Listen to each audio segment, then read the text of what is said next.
Good morning, everyone. It's Robert from On My Turntable. Hope you're having a great morning this morning. As usual, it's a coffee kind of morning. Watched a couple of videos from the wonderful Miranda Holter, and she got an idea from Beth over at B-Side Records.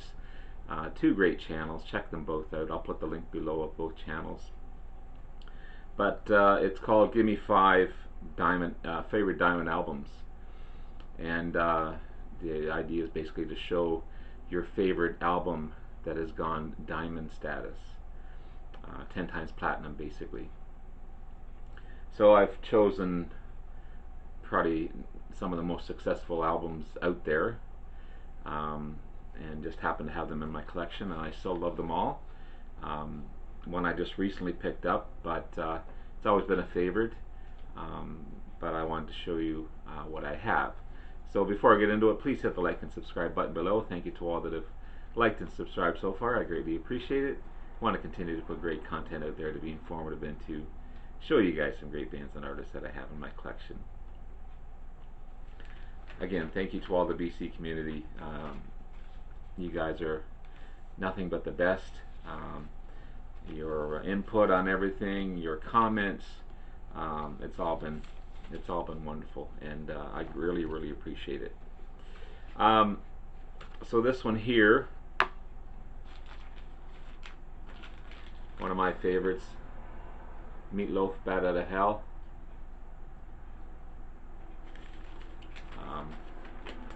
An amazing album. It's a concept album basically. This one happens to be on Epic Records. It sold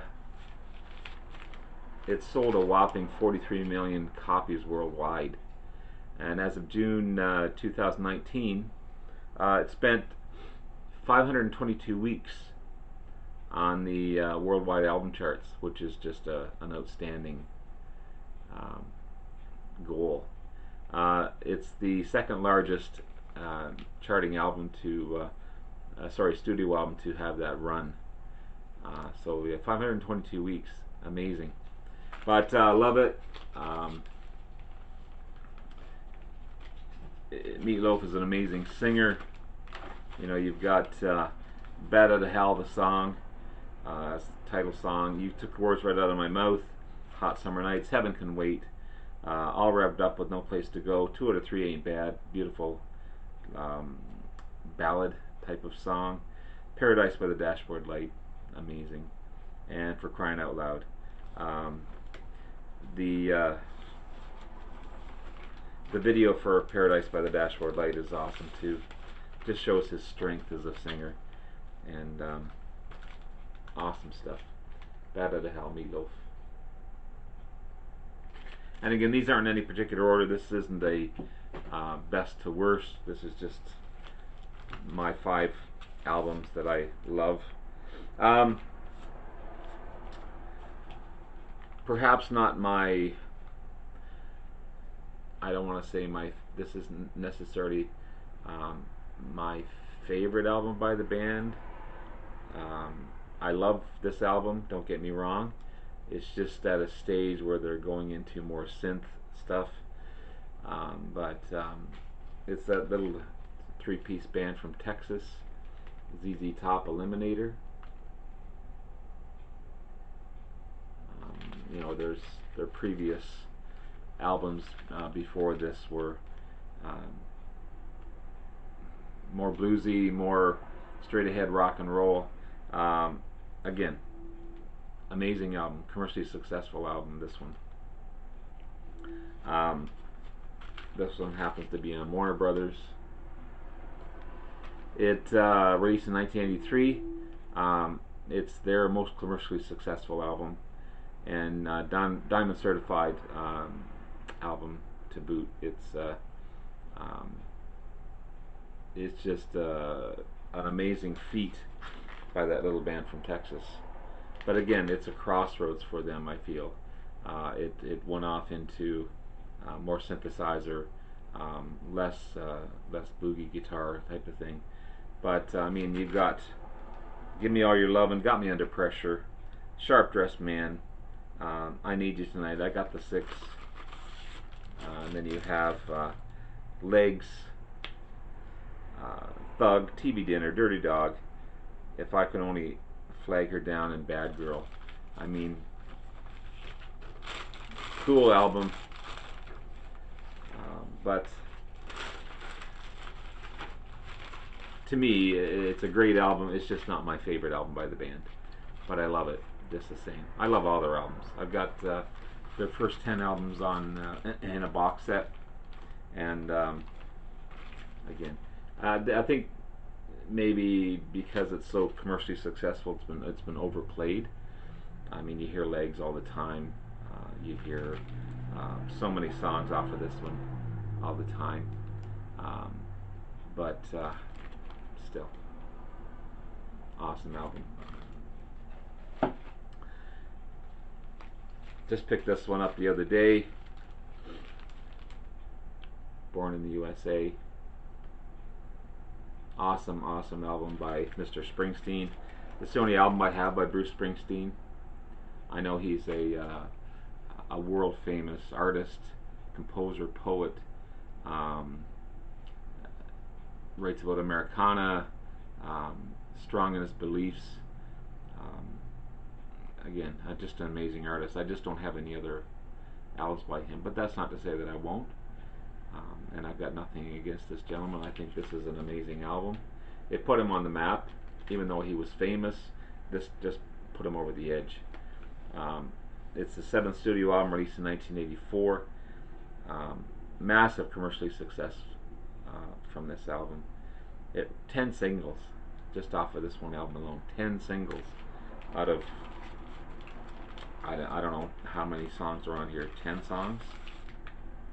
What do we have? You've got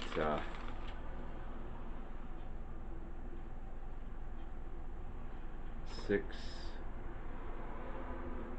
yeah, 12 songs, and 7 out of the 12 songs were hits, were singles. That's just a feat that doesn't happen too often from a band or an artist. It's one of the highest selling albums ever. It sold well over 30 million copies worldwide. It's just, and it continues to sell. These facts are a couple of years old, but it's just put him over the top as far as being one of the most commercially successful artists ever. I think Rod Stewart is right up there with him, and a couple of other artists, Elton John, but he's right up there with the cream of the crop, Mr. Bruce Springsteen. And a couple more. This one is no slouch either. Another overplayed album, unfortunately. You hear it everywhere you go. You hear it at dances, and you hear it. They're great songs, but they're just well overplayed. But it's the 7th studio release, released in 1980. It was a breakthrough album for them. They had success with Highway to Hell, and Highway to Hell was an amazing album, one of my favorite albums by the band. They had just lost Bon Scott. They were in the process of making this album, and they lost their main frontman, Bon Scott. So they found Brian Johnson from Gordy, which is another cool band, which I want to get some of their discography. Pretty laid back from AC/DC, but it shows his vocal strength as well. But they went on to, as they thought they were doing great with Highway to Hell, they put this one out and it just shot them up through the roof. So it sold over 50 million copies worldwide, this one, and it's still selling. You got Back in Black, You Shook Me All Night Long, Have a Drink on Me, Shake a Leg, Rock and Roll Ain't No Noise Pollution. Pardon me. Hell's Bells, Shoot to Thrill. What Do You Do for Money? Give Me the Dog a Bone. Let Me Put My Love Into You. Hit after hit after hit. This is on 190 gram as well. Sorry for the glare. But yeah, an amazing album. But again, just like all the great albums, overplayed. But it's cool to bring it out every once in a while and listen to it. Back in Black. And finally, again, a hugely successful album. These guys have gone through many changes in their lineup, so to speak. Band members, different formats, gone from a blues band to right up into a pop rock type of band. And it's their 11th studio album, released in 1977. It's the famous Rumors by Fleetwood Mac. An awesome album. It reached the top of both U.S. Billboard and UK charts. Won Album of the Year at the Grammys. Sold 45 million copies worldwide. It's got 3 awesome lead singers. It had, I should say. Lindsey Buckingham, Stevie Nicks, and Christine McVie. Mick Fleetwood is an amazing monster of a drummer, and yeah, it's just an amazing group all around. And from start to finish, every song is a great song. You know, you got Secondhand News starting it off, Dreams, Never Going Back Again, Don't Stop, Go Your Own Way, Songbird, The Chain, You Make Lovin' Fun, I Don't Want to Know, Oh Daddy, and Gold Dust Woman. And yeah, these guys were at turmoils with each other. It was just, and that's what the album's about, is bad relationships between everyone in the band, and Mick Fleetwood trying to keep everyone together. But I think maybe because of all the turmoil, the strength of the album came out, and it made it what it is today. So there you have it. This was fun, just to research the albums to figure out how much they made and how successful they were. You know, they're successful albums. You just maybe kind of take them for granted, but it's a fun exercise for sure. Thanks, Miranda. As always, great videos. Thanks, Beth. Again, great videos as well. Two big members of the vinyl community. And that's it. Have yourself a wonderful day, and we'll talk to you again soon. Take care. Bye now.